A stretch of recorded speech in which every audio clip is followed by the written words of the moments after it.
Madhampatti Rangaraj Joy கிறிஸ்டல்லாவோட வழக்கு விசாரணையில இருக்க நிலையில மாதம்பட்டியோட முதல் மனைவியான ஸ்ருதி பிரியா ஒரு ஷாக்கிங்கான ஸ்டேட்மெண்ட்டை கொஞ்ச நேரத்துக்கு முன்னாடி தான் ரிலீஸ் பண்ணியிருக்காங்க. அது மட்டும் இல்லாம ஜாயோட உண்மையான நோக்கம் என்ன, அவங்கனால குடும்பத்துல ஏற்பட்ட பிரச்சனைகள் உள்ளிட்ட பல விஷயங்களை வெளிப்படையா பேசியிருக்காங்க.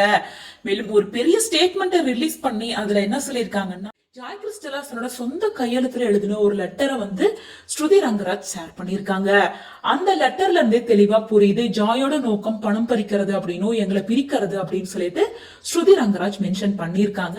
சோ அப்படி அதுல என்ன எழுதியிருக்காங்க அப்படின்னு பார்த்தோம்னா, என் கணவர் மாதம்பட்டி ரங்கராஜ் எப்பவுமே என்ன டேட் பண்ணணும், என் கூட லவ்விங்கா இருக்கணும், பினான்சியல் நீடா டேக் கேர் பண்ணணும், என்ன ஹாப்பியா வச்சுக்கணும், சொசைட்டி கிட்ட நான் தான் ஒய்ஃப் அப்படின்னு இன்ட்ரடியூஸ் பண்ணணும், என் மகனை டீப்பா லவ் பண்ணணும், மேலும் ஒரு வீடு வாங்கணும், 8 லட்சம் ரூபாய் பணம் கொடுக்கணும், இப்ப எனக்கு 10 லட்சம் ரூபாய் தேவைப்படுது, என் கணவர் மாதம்பட்டி ரங்கராஜ் அவங்களோட வைஃப் ஆன ஸ்ருதி பிரியாவுக்கு டைவர்ஸ் கொடுக்கணும், ஜாய் கிறிஸ்டல்லாவோட உண்மையான நோக்கம் இதுதான், பணம் பறிக்கிறது, சட்டப்பூர்வமா மனைவியா இருக்கிற என்ன குடும்பத்தை விட்டு பிரிச்சு என் வாழ்க்கைய நாசம் செய்யறது. இவங்களோட கைப்பட எழுதின லெட்டர்லயே அதை அவங்களே எழுதியிருக்காங்க. ஆனா அவங்க சோசியல் மீடியால கொடுக்குற பேட்டியில எனக்கு பணம் வேண்டாம், வீடு வேண்டாம், நான் யாரையும் பிரிக்க விரும்பல அப்படின்னு சொல்லி போய் சொல்லிட்டு இருக்காங்க. இதுல இருந்தே அவங்க டபுள் கேம் விளையாடுறாங்க அப்படின்றது கிளியரா புரியுது அப்படின்னு ஸ்ருதி ரங்கராஜ் இந்த லெட்டரை ஷேர் பண்ணி இதை தொடர்ந்து ஜாய் கிறிஸ்டல் ஸ்ருதி ரங்கராஜோட வாட்ஸ்அப் சாட்டையுமே ஷேர் பண்ணிருக்காங்க. அதுல ஸ்ருதி என்ன சொல்றாங்கன்னா, இந்த உலகத்துக்கு தெரியும் அவர் உன்னோட ஆள் இல்ல அப்படின்னு, அவர் உன்னோட காதலன் தான் அப்படின்னு நீ ப்ரூவ் பண்றதுக்கு நிறைய ஷோ ஆஃப் பண்ற மாதிரி இருக்கும், அடுத்த வாட்டி இதை ட்ரை பண்ணு அப்படின்னு சொல்றாங்க.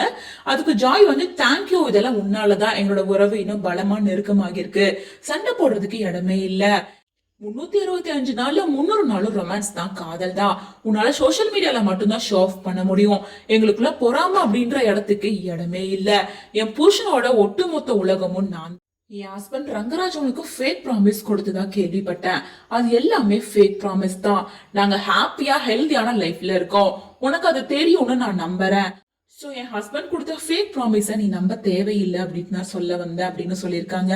இந்த சாட் எல்லாம் பார்க்கும்போது மாதம்பட்டி தன்னோட ஒய்ஃப பிரியவே இல்ல, ரிலேஷன்ஷிப்ல தான் இருந்திருக்காரு. சோ முன்னாடி இருந்தே ஜாய்க்கு இந்த விஷயம் எல்லாமே தெரியும், சோசியல் மீடியால எதுவுமே தெரியாத அப்பாவி போல நடிக்கிறாங்க அப்படின்றத கன்வே பண்ணிருக்காங்க ஸ்ருதி ரங்கராஜ்.